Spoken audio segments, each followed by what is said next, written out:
ബംഗ്ലാദേശിൽ പ്രവാചക നിന്ദ ആരോപിച്ച് ഒരു ഹിന്ദു യുവാവിനെ ഇസ്ലാമികവാദികൾ തീകൊളുത്തി കൊലപ്പെടുത്തിയതിന്റെ പശ്ചാത്തലത്തിൽ ഡോക്ടർ KS രാധാകൃഷ്ണൻ അദ്ദേഹം സമൂഹമാധ്യമങ്ങളിൽ പങ്കുവച്ച ഒരു കുറിപ്പാണ് ഇപ്പോൾ ശ്രദ്ധ നേടുന്നത്. സ്ത്രീകളെ അടിമകളെക്കാൾ താഴെയായി കരുതിയിരുന്ന പ്രവാചകനായ മുഹമ്മദ് വഴിയാത്രക്കാരെ കൊള്ളയടിക്കാനും അനുവദിച്ചിരുന്നു. മുഹമ്മദിന്റെ ജീവിതത്തെ വിമർശനാതീതമായി മുസ്ലിങ്ങൾ സ്വീകരിക്കട്ടെ. ആ മുസ്ലിങ്ങൾ എങ്ങനെ സ്വീകരിക്കണമെന്ന് മുസ്ലിങ്ങൾ ശഠിക്കേണ്ടതില്ല. അദ്ദേഹത്തിന്റെ ഒട്ടനവധി ഉദീരണങ്ങളോടും ചെയ്തികളോടും വിയോജിപ്പുള്ളവർ ഉണ്ട്. അവരിൽ പലരും അതിന്റെ പേരിൽ മുഹമ്മദിനെ വിമർശിക്കും. അതിനോട് വിയോജിപ്പാകാം എന്നല്ലാതെ പ്രവാചക വിമർശനം ദൈവനിന്ദയാണ് എന്ന് കൽപ്പിച്ചുകൊണ്ട് മനുഷ്യരെ കൊല്ലാനിറങ്ങുന്നത് കാടത്തമാണ്. അത്തരം പ്രവൃത്തികൾ അപലപിക്കപ്പെടണം എന്ന് ഡോക്ടർ KS രാധാകൃഷ്ണൻ വ്യക്തമാക്കുന്നു. ഡോക്ടർ KS രാധാകൃഷ്ണൻ പങ്കുവച്ച സമൂഹമാധ്യമ പോസ്റ്റ് വായിക്കാം. സ്ത്രീകളെ അടിമകളെക്കാൾ താഴെയായി കരുതിയിരുന്ന പ്രവാചകനായ മുഹമ്മദ് വഴിയാത്രക്കാരെ കൊള്ളയടിക്കാനും അനുവദിച്ചിരുന്നു. വസ്ത്രനിർമ്മാണശാലയിലെ തൊഴിലാളിയായ ദീപു ചന്ദ്രദാസിനെ ആൾക്കൂട്ടം തല്ലിക്കൊന്ന് മരത്തിൽ കെട്ടിത്തൂക്കി കത്തിച്ചു. സംഭവം ബംഗ്ലാദേശിലെ മൈമൻസിംഗ് ജില്ലയിലാണ് നടന്നത്. ധാക്ക മൈമൻസിംഗ് ഹൈവേയിലെ ദാലൂക്ക പ്രദേശത്ത് പകൽ വെളിച്ചത്തിൽ പരസ്യമായിട്ടാണ് ഒരു കൂട്ടം മുസ്ലിങ്ങൾ ദീപുവിനെ തല്ലിക്കൊന്നതും കെട്ടിത്തൂക്കിയതും കത്തിച്ചതും. മതനിന്ദ നടത്തി എന്നാണ് ദീപുദാസിനെതിരെ ആരോപിക്കപ്പെട്ട കുറ്റം. പ്രവാചക നിന്ദ നടത്തി എന്ന് വിശദീകരണം. പ്രവാചക നിന്ദ ദൈവനിന്ദയാണ് എന്ന് വ്യാഖ്യാനം. ബംഗ്ലാദേശ് ഇപ്പോൾ ഭരിക്കുന്നത് ജമാഅത്തെ ഇസ്ലാമിയാണ്. ശരിയത്ത് നിയമപ്രകാരമാണ് അവർ ഭരണം നടത്തുന്നത്. ശരിയത്ത് നിയമം അനുസരിച്ച് പ്രവാചക നിന്ദ ദൈവനിന്ദയാണ്. കാരണം ലോകത്തിലെ ഒരേ ഒരു ദൈവമായ അല്ലാഹുവിന്റെ അവസാനത്തെ പ്രവാചകനാണ് മുഹമ്മദ്. ആ മുഹമ്മദാണ് ദൈവത്തിനു വേണ്ടി ദൈവവചനങ്ങൾ വെളിവാക്കിയത്. ആ വെളിപാടുകളാണ് ഖുറാൻ എന്ന് പറയുന്നത്. ലോകത്തിലെ ഒരേ ഒരു സത്യവേദം ഖുറാനാണ്. ബാക്കി വേദഗ്രന്ഥങ്ങളെല്ലാം ഹറാമാണ്. ഇസ്ലാമാണ് ഏക ഹലാൽ മതം. അതുകൊണ്ട് മാലോകരെല്ലാം ആ മതം പറയും. അത് പറയും പ്രകാരം ജീവിക്കണം. അത് പ്രകാരം ജീവിക്കാത്തവരെ ശിക്ഷിക്കാൻ മുസ്ലിങ്ങൾക്ക് അധികാരമുണ്ട്. അത്തരമൊരു ശിക്ഷാവിധിയാണ് ദീപുചന്ദ്രനെതിരെ നടപ്പിലാക്കിയത്. ഈ കൃത്യം ജിഹാദാണ്. ജിഹാദികൾക്ക് അല്ലാഹു പ്രതിഫലവും നൽകും. മുസ്ലിങ്ങൾ അങ്ങനെ വിശ്വസിക്കുന്നു.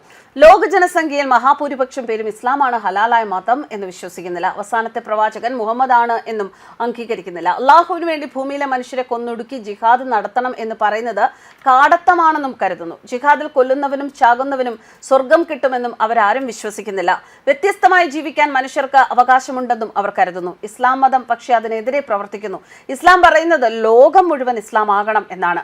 പ്രവാചകനായ മുഹമ്മദ് ചരിത്ര പുരുഷനാണ്. ഒരു ചരിത്ര പുരുഷനും വിമർശനാതീതനാണ് എന്ന് യുക്തിബോധമുള്ളവർ അംഗീകരിക്കില്ല. മുഹമ്മദിന്റെ ജീവിതത്തെ വിമർശനാതീതമായി മുസ്ലിങ്ങൾ സ്വീകരിക്കട്ടെ. ആ മുസ്ലിങ്ങൾ അങ്ങനെ സ്വീകരിക്കണമെന്ന് മുസ്ലിങ്ങൾ ശഠിക്കേണ്ടതില്ല. അങ്ങനെ കരുതിയാൽ അത് നടക്കില്ല. ലോകം മുഴുവൻ ജമാഅത്തെ ഇസ്ലാമി ഭരിച്ചു തുടങ്ങിയാൽ മാത്രമേ അങ്ങനെ നടക്കുകയുള്ളൂ.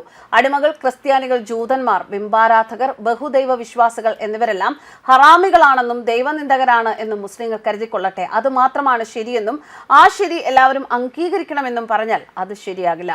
ആ മുസ്ലിങ്ങൾ ഈ ശരിയെ അംഗീകരിക്കണമെന്നും ശഠിക്കരുത്. പ്രവാചകനായ മുഹമ്മദ് 11 വിവാഹം കഴിച്ചു. അദ്ദേഹത്തിന്റെ വധുക്കളുടെ കൂട്ടത്തിൽ പ്രായപൂർത്തിയാകാത്ത പെൺകുട്ടികളും ഉണ്ടായിരുന്നു. സ്ത്രീകളെ അടിമകളെക്കാൾ താഴെയായിട്ടാണ് പ്രവാചകൻ കരുതിയിരുന്നത്.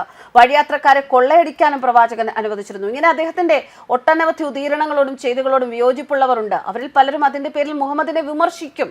അതിനോട് വിയോജിപ്പാകാമെന്നല്ലാതെ പ്രവാചക വിമർശനം ദൈവനിന്ദയാണെന്ന് കൽപ്പിച്ചുകൊണ്ട് മനുഷ്യരെ കൊല്ലാനിറങ്ങുന്നത് കാടത്തമാണ്. അത്തരം പ്രവൃത്തികൾ അപലപിക്കപ്പെടണം. എന്നാൽ കഴിഞ്ഞ ദിവസങ്ങളിൽ മലയാള മാധ്യമങ്ങളൊന്നും ഈ വാർത്ത റിപ്പോർട്ട് ചെയ്തില്ല. മലയാള ചാനലുകൾ ഇതിനെക്കുറിച്ച് ചർച്ച സംഘടിപ്പിച്ചില്ല. ചാനൽ അവതാരകർ ഗദ്ഗതം കൊണ്ട് വ്യസനം പൂണ്ടില്ല. ആരും അതിൽ കണ്ണീരൊഴുക്കിയില്ല.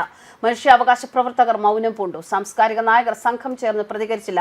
വിപ്ലവകാരികളായ കന്യാസ്ത്രീകളും പാതിരിമാരും മെഴുകുതിരി കത്തിച്ച് പ്രാർത്ഥിച്ചില്ല. എന്താണ് കാരണം? ഉത്തരം ലളിതം. തല്ലിക്കൊന്ന് ചുട്ടുകരിച്ചത് ഹിന്ദുവിനെയാണ്. ചുട്ടുകൊന്നതാകട്ടെ മുസ്ലിങ്ങളുമാണ്. ഹിന്ദുക്കൾ കൊല്ലപ്പെടേണ്ടവരാണ് എന്നാണ് ഇവർ വിശ്വസിക്കുന്നത്. ഇസ്ലാമിനോടാകട്ടെ ഇവർ പല വിധത്തിൽ കടപ്പെട്ടിരിക്കുന്നു. ഈ കടപ്പാട് മൂലം ഇസ്ലാമിനെ എതിർക്കാൻ അവർ ഭയക്കുന്നു. ഇങ്ങനെയാണ് അദ്ദേഹത്തിന്റെ കുറിപ്പ്. വളരെ ഓപ്പണായി, വളരെ സത്യമായ കാര്യങ്ങൾ അദ്ദേഹം തുറന്ന് എഴുതിയിരിക്കുകയാണ്. വളരെയധികം വിമർശനങ്ങൾ ഉണ്ടാകുമ്പോൾ, ഒരു ഹിന്ദുവിനെതിരെ വളരെയധികം വിമർശനങ്ങൾ ഉണ്ടാകുമ്പോൾ ആ ഹിന്ദുവിനെ തീർക്കുക എന്നതല്ല ശരിയായ രീതി. ആ ഹിന്ദുവിൻ്റെ അഭിപ്രായങ്ങളാണ് ആ പറയുന്നത് എന്ന് കരുതി അതിൻ്റെ വഴിക്ക് വിടുന്നതാണ് ശരിയായ രീതി എന്നാണ് അദ്ദേഹം വിലയിരുത്തുന്നത്. ന്യൂസ് ഡെസ്ക് കർമ്മ ന്യൂസ്.